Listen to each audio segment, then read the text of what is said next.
comes off stage, can you celebrate it? Can you celebrate it? Keep clapping until he takes the mic.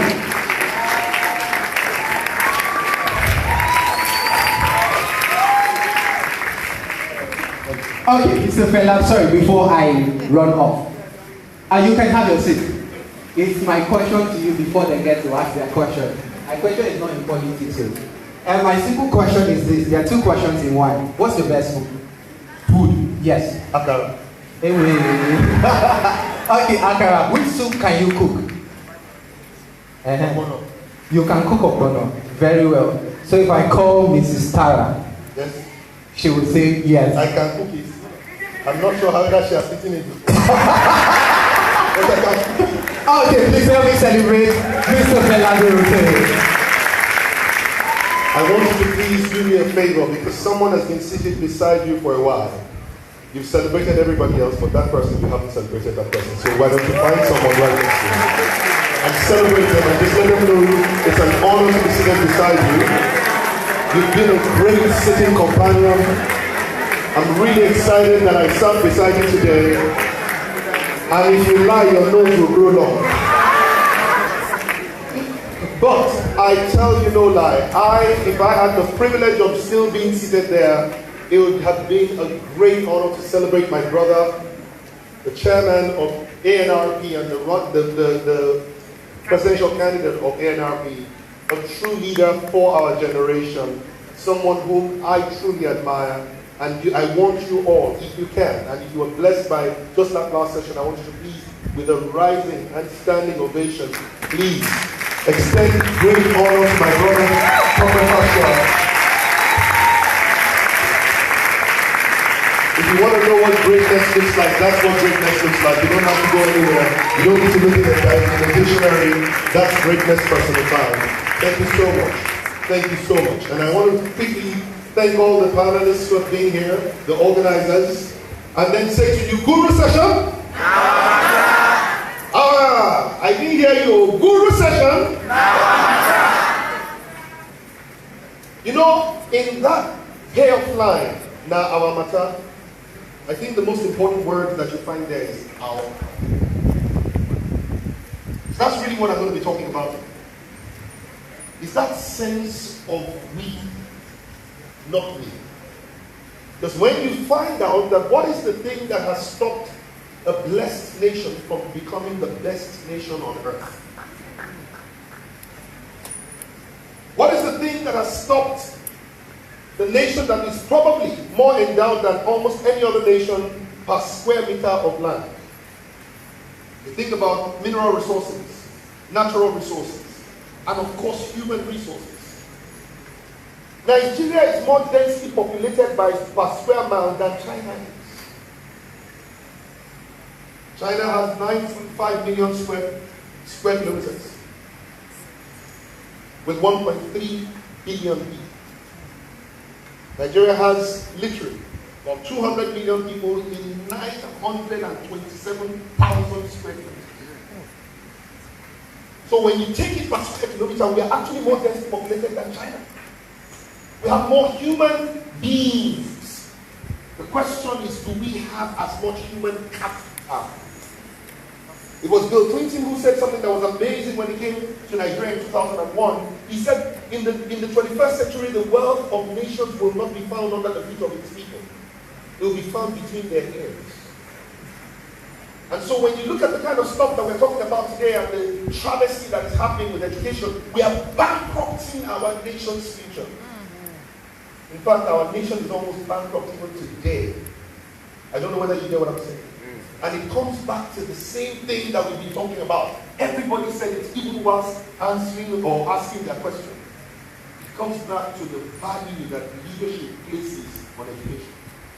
And you see, one of the things that I always say to people is that you cannot invest in something you don't value. And the evidence of value that you have is in the investment, not just of money, but time that you put into it. Starting with for yourself. If what we are discussing is a certificate of a president, we are in trouble.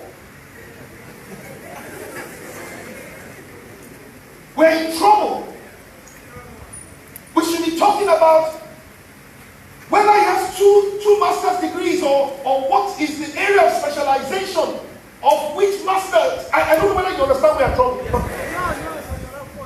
But because it don't be our matter yet, we are still talking about irrelevancies.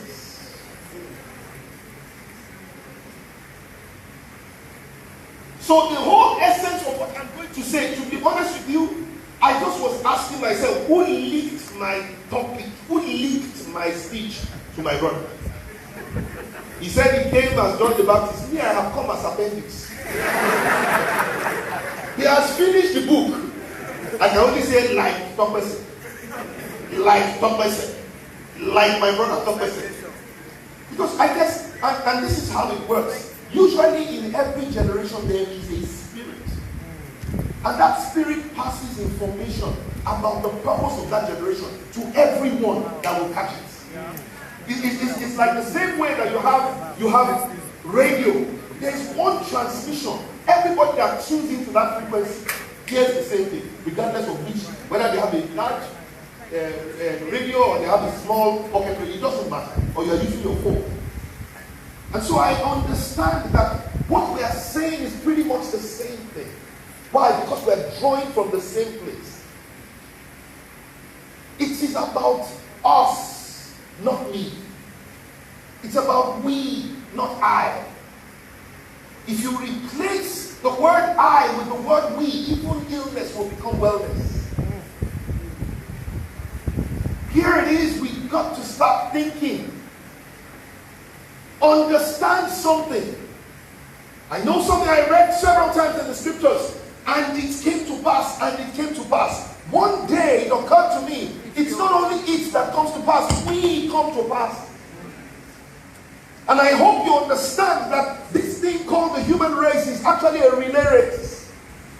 That every generation must come so that it can pass for another generation to come, so that it can pass for another generation to come, so that it can pass. Yours is not the first generation of Nigerians, and I promise you, regardless of whatever restructuring or whatever it is, you will not be the last generation of Nigerians. Amen. The real question we're going to be asking is that, will your generation be a generation that passed for greatness? And the only way we will know whether your generation passed for greatness is the kind of nation that the next generation will inherit from you. No generation will ever be judged by the nations it inherited from its own parents. But every generation will be judged by the nation it bequeaths to its children. So I've got two short videos I want to show you. The stuff I really has said pretty much, and I tell you that I wasn't trying. He spoke even my heart along with these. But I hope that these videos, like they say, picture speaks 1,000 words. Maybe a video speaks a million. I want to show you two videos. One about the future, but the first one I'm going to show you is about the past. I want to show you something that I believe should be seen in every school in Nigeria. Every Nigerian child should see this video. Because sometimes if you don't realize what has happened in the past, you don't realize the possibilities that can happen in the future. So the video I'm going to show you, I'm going to show you just about 6 minutes of that video. It's about a visit by our Prime Minister, our founding Prime Minister, Sir Abubakar Tafawa Balewa, to the United States in July 1961. I want you to put a few things in context as you watch this video. Number one, remember that in July 1961, we were less than 9 months, or just about 9 months, as an independent nation. Number two, I want you to please realize that in July 1961, this was about 3 years before Martin Luther King gave the speech, I Have a Dream. And at the time when Martin Luther King was giving the speech, I Have a Dream, he was hoping for a time when his children will not be judged by the color of their skin, but by the content of their character, because America was still, in 1961, despising people of the dark skin. So black Americans in 1961 still were despised by white Americans. And as you watch this video, watch what the whites did to a black Nigerian. The last thing that you'll also realize is that oil was found in Nigeria, the first oil well was drilled in 1959. As at the time when you are about to watch, this was less than 2 years from when oil was first started. Nobody knew how much oil Nigeria had at that time. So they were not looking to us because we were a prosperous nation. The question I hope that you ask as we go through this next 6 minutes, that I hope will in a way change your mind about something, is what were they honoring? Please rotate. Thank you.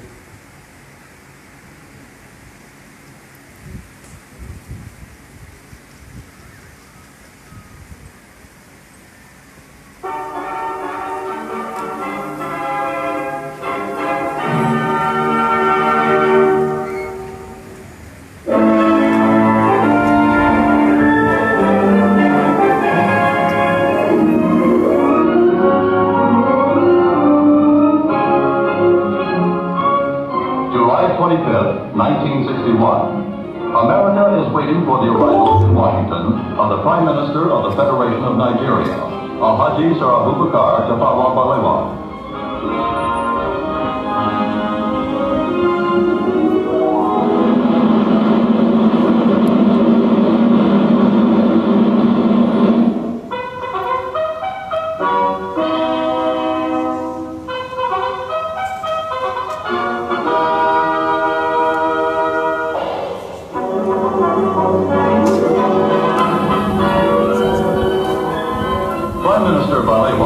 An official visit to America at the invitation of the President of the United States, John F. Kennedy.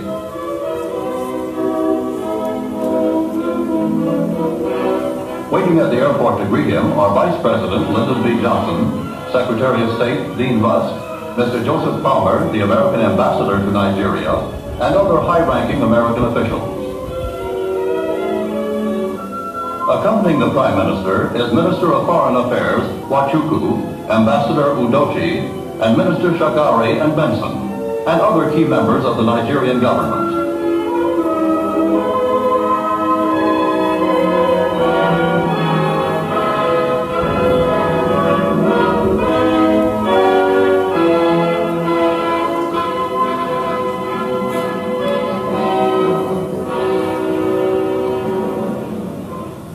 Mr. Prime Minister, I am honored to welcome you and the distinguished members of your party to the United States.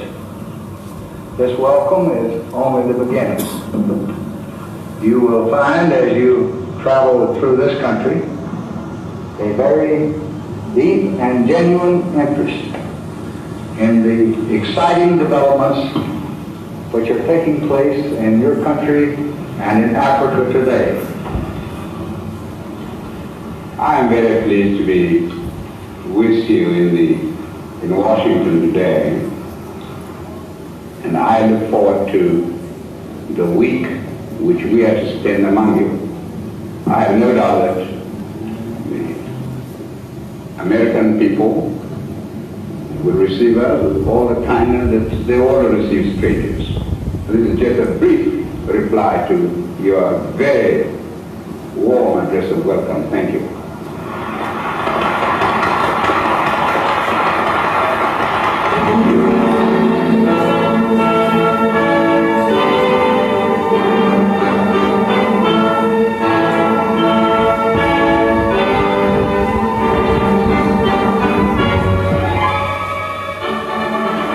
Official motorcade now conveys Prime Minister Balewa to the center of Washington.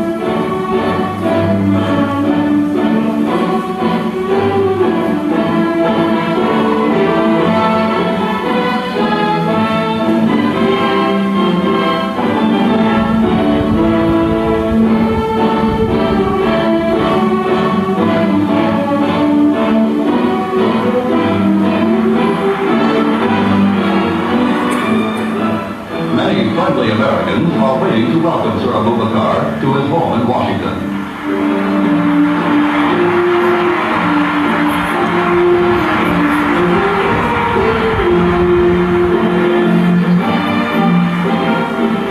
During his stay in the American capital, the distinguished visitor will reside at the Blair House, the special residence for guests of the American president. Just across the street from the Blair House is the White House, where President Kennedy awaits Prime Minister Balewa.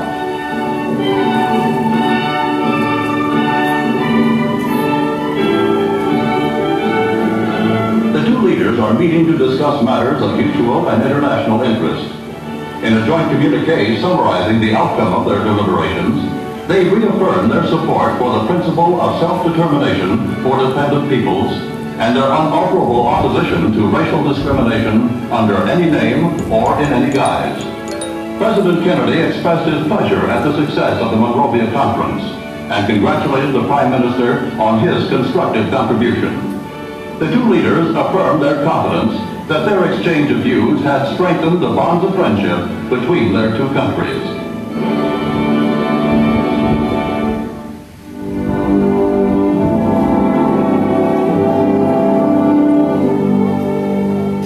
The next stop for Sir Abubakar is a memorial to one of America's best-loved presidents, Abraham Lincoln.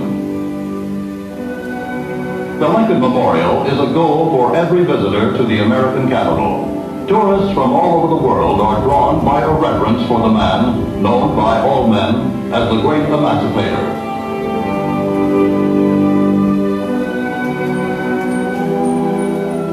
As they stand before the statue of Lincoln, the Prime Minister and his party remember the words in which Lincoln addressed his countrymen. He called upon them to do all which may achieve and cherish a just and lasting peace among ourselves and with all nations. Sir Abubakar and his party see a monument to America's first president, George Washington, as they leave the Lincoln Memorial. A group of children proudly display the placard which Prime Minister Balewa has autographed for them.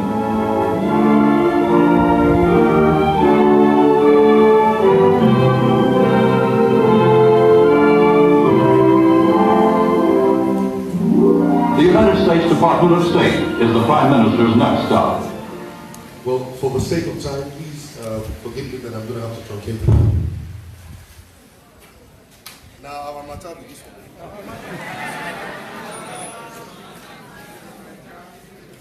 All right. I'm sure that you can anybody hear me at the back? Yes. Anybody that said no, I would ask you what the question was. All right. The last time I was in this hall earlier, sometime in the course of last year, the same thing happened. And that tells me that if we don't do something different, if we're not careful, our children will inherit this thing again. The question is, at what point in time will we decide to do something different? Time is now. All right. I would like two people who want to share with me what was going on in their mind as they watched that video, but they have to be able to speak up loud enough without a microphone. All right? So, is there any person from here who would like to come? Okay. Sir, can I take you at the back there first? Okay. And I hope if I could get a lady from here. Yes, ma'am. Just because of time. Yeah, please come. Please come. I hope you can try and keep it. I know that it may be something heavy, but try and keep it as short as possible because of time. Very short. What was going on in your mind as you were watching that video? First of all, may I say, my name is Ben Curry Judy. May I say it's a privilege to see you in person, sir. All right, so watching that video, something ran through my mind, and I saw a picture of the Nigerian wharf. And then when our president, then Tafawa Balewa, visited, I saw how they respected him. They came out to pay obeisance to him, which is a complete contrast of what we have today in Nigeria. It bothers me a whole lot. I don't know why you're still delaying, seriously. I don't know why you're not somewhere there. Thank you very much, sir.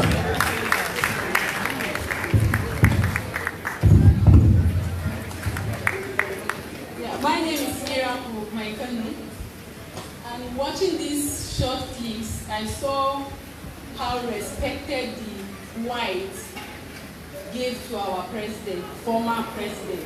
And I also saw how the people came on their own willfully to welcome him. So did anybody think that those people were rented crowds? Okay, so if they were not rented crowds, if those children that came there really just came on their own discussion and quickly found an opportunity to get into autograph there, and they were displaying it proudly. The question is, what did those children know about? Was the Hausa man they were welcoming? No. They were just welcoming what did they know about Nigeria that made them come out of their homes in July?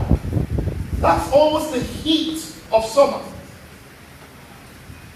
What made them come out and stand under the sun to clap for somebody who doesn't even know them by name? Thank you. Please go on. I saw the willfulness in them. They came on their own accord to welcome the president.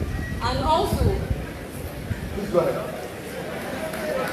And also, I saw that they realized and they know the worth of where this president is coming from. So they have to accord him the respect he deserves. Put your hands together for very good. Guys, let's wrap up our conversations. Each and every one of you must have learned something, I'm sure. That's the beautiful thing about videos. Each one of them, you go through your own mental experience. I wish I had the time to learn from everybody. But the point that we are here to talk about is, what were those guys honoring? Were they honoring a rich nation? I doubt it. The Vice President of the United States came with the Secretary of State. Those are the number 2 and number 3 men in the US, as well as the ambassador to Nigeria. They all came to honor the arrival of a man who came in a borrowed jet. It was the jet of the President of the US that brought the man. It wasn't even a Nigerian. Do you understand where I'm coming from? Yes.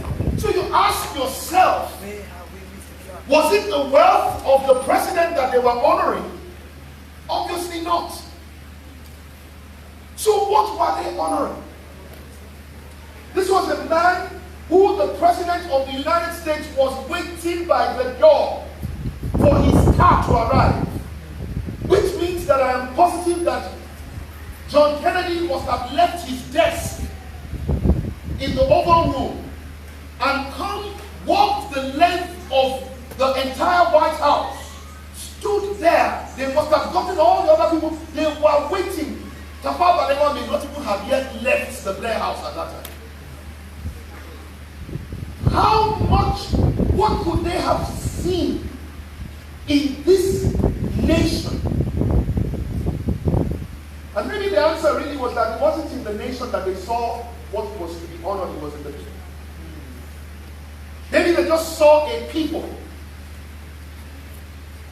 who believed in themselves, a people who were born into the adversity of colonial rule, a people whose parents did not fight the colonial masters.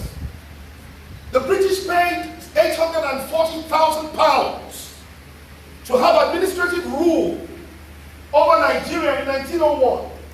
Tafawa Balewa was born 11 years later in 1912. He was born into colonial rule.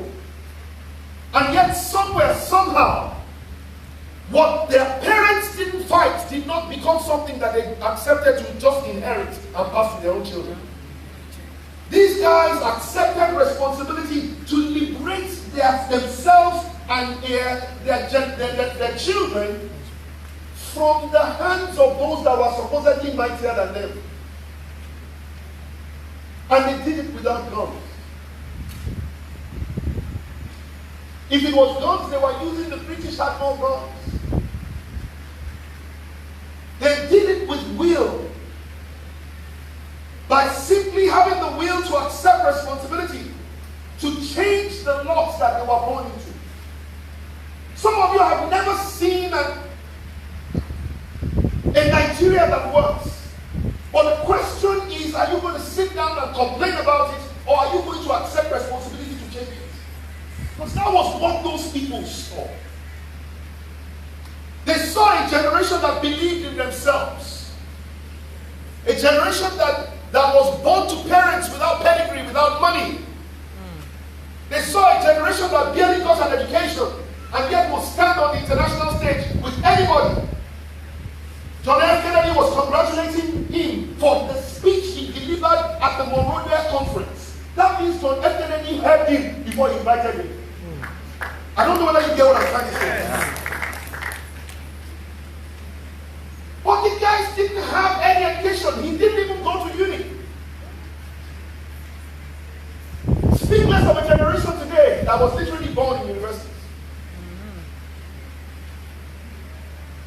Well, rather than complain about the education they didn't have, they decided to build themselves. Why? Because they believed in themselves. In 1945, 97 of them, young people, came together in a hotel in Manchester between October 15 and October 21. And they did what was called the 5th Pan-African Congress meeting. And in that meeting, 97 young people decided they were going to liberate not just their country, but their continent. 97 young boys. Obafemi Awolowo was one of the guys that was there. He had just graduated from law in 1944. Meaning that at the time when he was in that room, he would have been what today is called a youth corps. Can you imagine a youth corps in Nigeria having and sitting down in a conference and he's not learning about how he's going to just use the internet to benefit himself? And he's not talking about how he's going to make money and how he's going to hammer and how he's going to be able to. It's not about those things. He's talking about we, our matter. This was what those guys were talking about at that time. They were not talking about how their own individual lives will be good. They were talking about how together we can collectively have a good life. What made the greatest difference between that generation of honor and the generation that has to claim honorable as a title is that one of them talks about our, the other one is thinking about me, mine. And that's how they've been able to put me over we and then take our commonwealth and then load it into their personal bank accounts, ship up the rest of it into countries where they want to be like. And now our children are going in search of the money. They say follow the money. Since our leaders have taken the money and put it in Swiss accounts, and in Europe, now our children are crossing the Libyan desert. 38,000 of them in 2 years. Crossing the Libyan desert, just in search of hope and opportunity. You know what the problem is?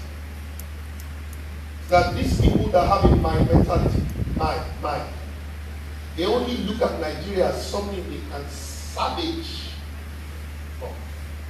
But then we need a generation that will arise and say, this one is our matter and we must salvage this. So when you hear me talk about honoring people like Tope Pashwa, I'm not doing what you call the ethics or the etiquettes of the podium. No. These are guys who have the opportunity to say, you know what, I can live a good life. My kids can go to the best schools. We can do what it is that we want to do. Just like Obafemi Awolowo. Obafemi Awolowo was not under the tyranny of the colonial rule. They had already gone above it. They were already beginning to do well. But they understood that individual success in the midst of collective failure will always be despised. So my challenge to this generation is the our generation. Can we become an our generation? Can I begin to look out for more than myself? Because you see, the truth about it is that the earth and nature, God will take care of your needs, whether you know how or you don't know how. That's right. I promise you that last week you didn't even know where, some of you did not know where your food was going to come from, but you have not died since last week. That's right. There's a reason why you are still alive. Is because there is one who is greater than you that is committed to taking care of you. But there is one reason why he is committed to taking care of you, because he wants you to take care of others. So the generation that stops looking for employment will be the greatest generation on earth, because they will start looking to create employment. The generation that stops looking to just learn will start looking to how to teach. The generation that looks to just more than how much I can make will begin to see what it is that we can manufacture. I don't know whether you understand what I'm trying to say. A generation that is seeking more than success will become a great generation.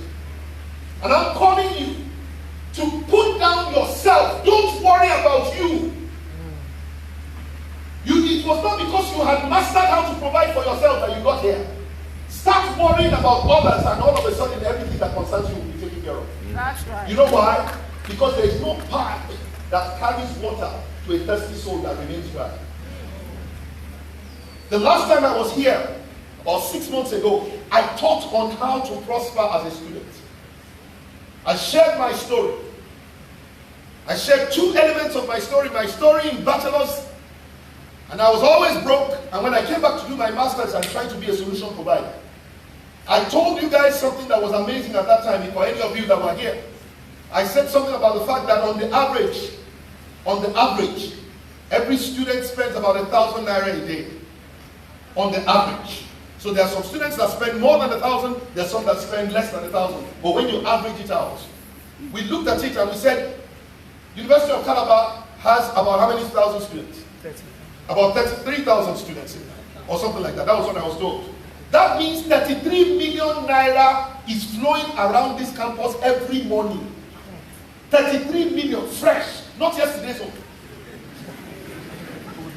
Every day, as the sun is rising, 33 million naira is rising on this campus. And I was asking, how many of you are swimming and still remain dry? Because you are in the midst of this wealth. But the question is, how much of that wealth is coming to you? Why? Because the wealth goes to someone who's solving a problem.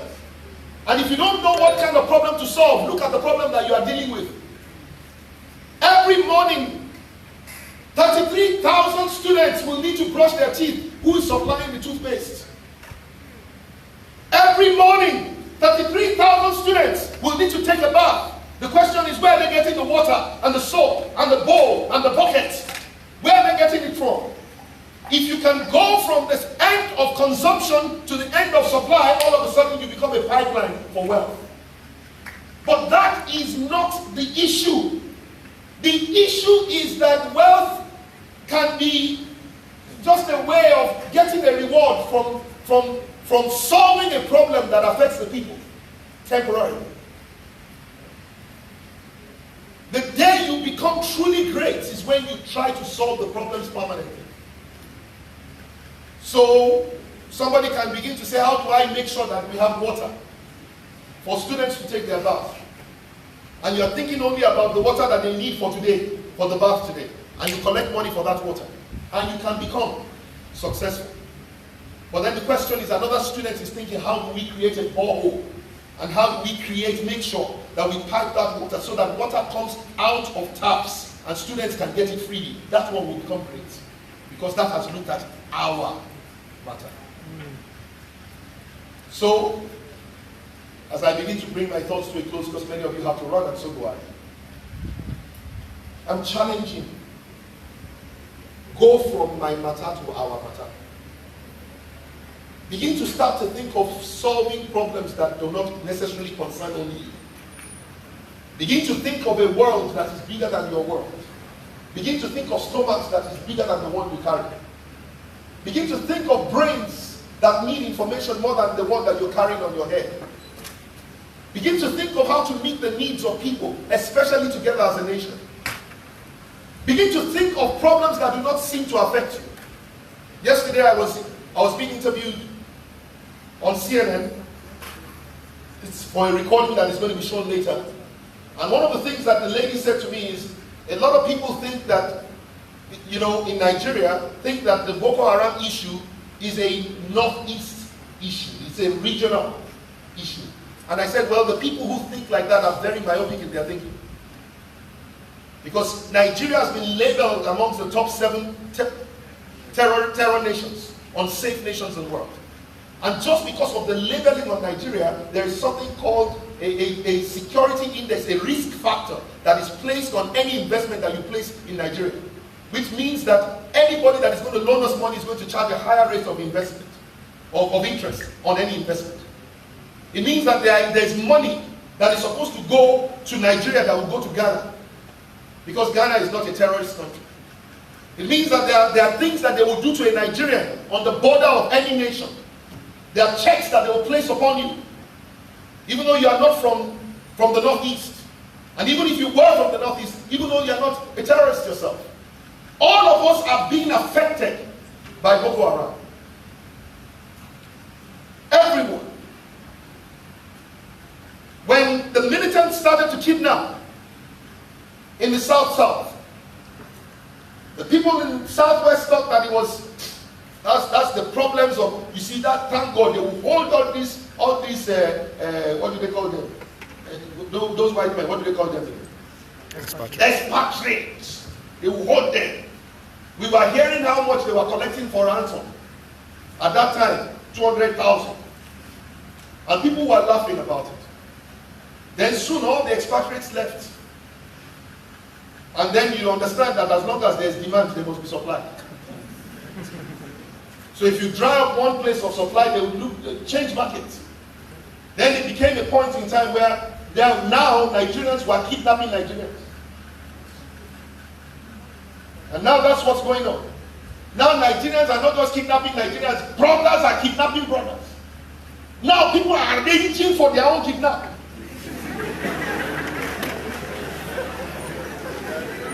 And telling the guys, let's do it together, we'll share the ransom. You guys take me. But, see, don't slap me too much. When you come to take me, just slap me small. Let me say, I'm sorry. Then you take me away. You go and cheat. When they pay the ransom. Don't you understand? Now the thing has spread across the land. What we thought belonged only to a group of people. Now our matter. Let me help you understand that the problems you don't solve today will soon become the problem. Do you understand? Do you understand? Yes. So I'm going to show you a little video. This one is just 2 minutes. We'll discuss it for another maybe 3 minutes and then I'll take your questions. But I want you to understand. There is a new Nigeria that is at hand. And if anything that I've ever heard is true, that the greatest days can never be in the past. Then when I look at the glory that we saw in 1961, it means that there's a greater glory that is ahead for Nigeria. Does anybody understand where I'm coming from? Are you sure you understand what I'm saying? But it will take a generation that will say this is not our matter. It will take a generation that is not just selfish, that is not just there to be able to make body and soul join together. It will take a generation that says, I'm going to give to the next generation a better nation than the one that I have today. And you wake up every day, you are asking yourself, what is my role? I want you to please watch this video. It's a very short video, but please pay attention. And we'll wrap this up in a few minutes.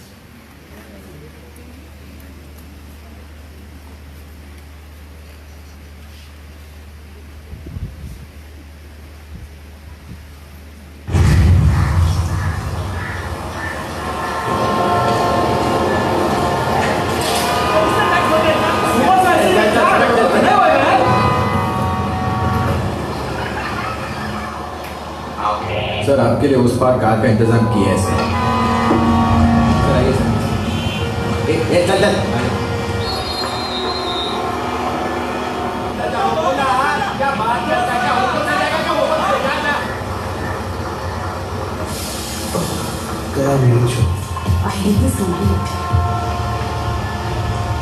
कुछ करो ना। मेहमान जाके क्या उखाड़ूंगा?